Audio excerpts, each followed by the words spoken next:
guys, welcome back to Mind Mastery, where you build up your brain to build up your life. Whether it's work ethic or academic practices, we've got something for you to learn. I'm your host, Emma Muniz. Without further ado, let's get into it. Alright, so the topic of today's episode is academic practices. I know, something you guys have all wanted to know. The two that we are going to be talking about today are note-taking and peer teaching. So, let's get into it. So the first thing we're going to talk about is peer teaching. This academic practice, essentially teaching your fellow peers content from a class setting. Russell V, I think, says it best in his article, and let me get the article. It's called Peer Teaching Students to Increase Academic Performance. Essentially, he and his team, they did a study on Indonesian students. They had a group of students who used the academic practice of peer teaching, and they had a group of students who didn't use the academic practice of peer teaching.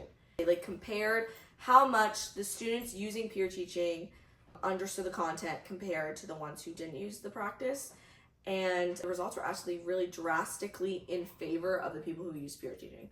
So, I mean, I don't know about you, but that convinces me that this academic practice is really good. And not even just for a school setting, for a real life world setting. So we're gonna get someone actually in to talk about their real world experience using peer teaching, and that is Miss Sadie Tallulah. So why don't you come on in?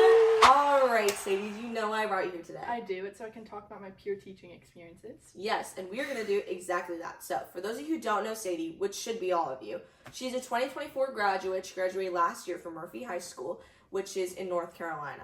She currently works at a little restaurant downtown in the workforce, and she does a lot of collaborative teamwork. So we're going to be talking about that today. So, Sadie, why don't you explain kind of a little bit about how you use the skill and academic practice of peer teaching in your work environment? We all have to work together. We have to know who has what. And also, with my orientation, they all taught me. It wasn't one specific person teaching me something. It was all of my coworkers teaching me what to do and how everything works. So it was very teamwork based. All right. And would you say that was more beneficial, or? I would say it was, because I got to hear different people's perspectives on how something works. It wasn't one server was telling me this is how I do it, this is how it's gonna go. It's all of my coworkers saying this is how we do it. So I get to hear everyone's opinions or how they do it, and then I can kind of build off of that. So yeah, and that's exactly why this academic practice is so beneficial. However, I feel like some people, especially parents, they don't really think that this academic practice is a real method of learning or studying. And I don't really think that peer teaching is distracting the level that parents think it really is, unless it's on a digital platform. And I think Robert V says it best, and let me find the clip. So the article by Robert V called Peer Teaching Medical Students During a Pandemic. So essentially the medical students, the tutors, were on Zoom and they were teaching all their peers content, but they did the study, and it really did have surprising results.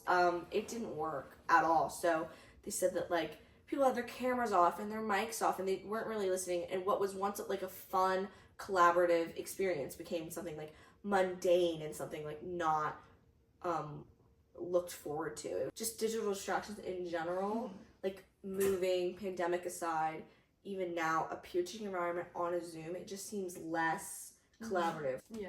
Especially being if you're at home or something, you have access to your phone, to your TV, to anything in your house that you could use that you would normally distract yourself with. Whereas... Oh, absolutely. So overall, I think peer teaching is very beneficial and can work in real life, we discussed with you.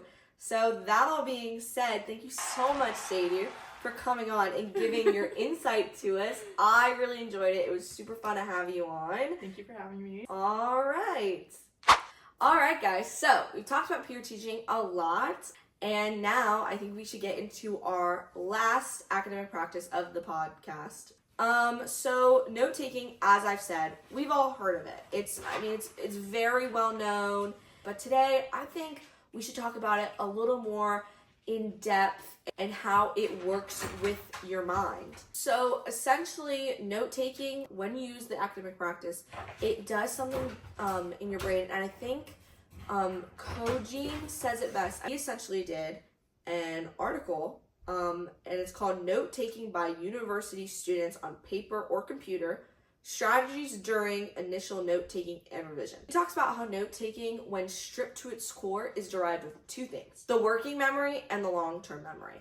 So the idea states that information has to pass through your working memory and then go into your long-term memory, which is where information you want forever is stored. So now you have a little bit of background information on the note-taking strategy and the academic practice. So I'm gonna bring in someone who has used this practice a lot in their school career, and that is Kalina. All right, so Kalina, how are you doing today? I'm good. All right, so Kalina is a student at Signal Mountain, and she is a senior. She has used the academic practice of note-taking a lot in her school career, and is going to be joining us today. Let's get into it. I kind of wanted to dive into note-taking from a different perspective, from the perspective of how limiting distractions can really benefit this note-taking practice, which I think is, it's kind of a controversial topic just because of how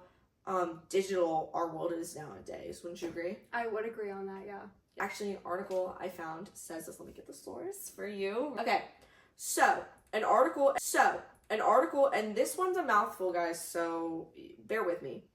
It is written by these names. It's Flanagan. Easy enough, if that's how you pronounce it. And the article is called The Impact of Digital Distractions on Lecture Note-Taking and Student Learning. So, according to them, about 26% of students reported getting distracted by their computer at least once during class, which I would say is a pretty significant amount. Yeah. So, Kalina, on a daily basis, how often do you get distracted by your computer? I would say as a high school student, personally, I don't get distracted very much, but I do witness other people get distracted. I always see, like, if we're doing an assignment on the screen and the teacher's like, please take notes over this, please do this, pay attention.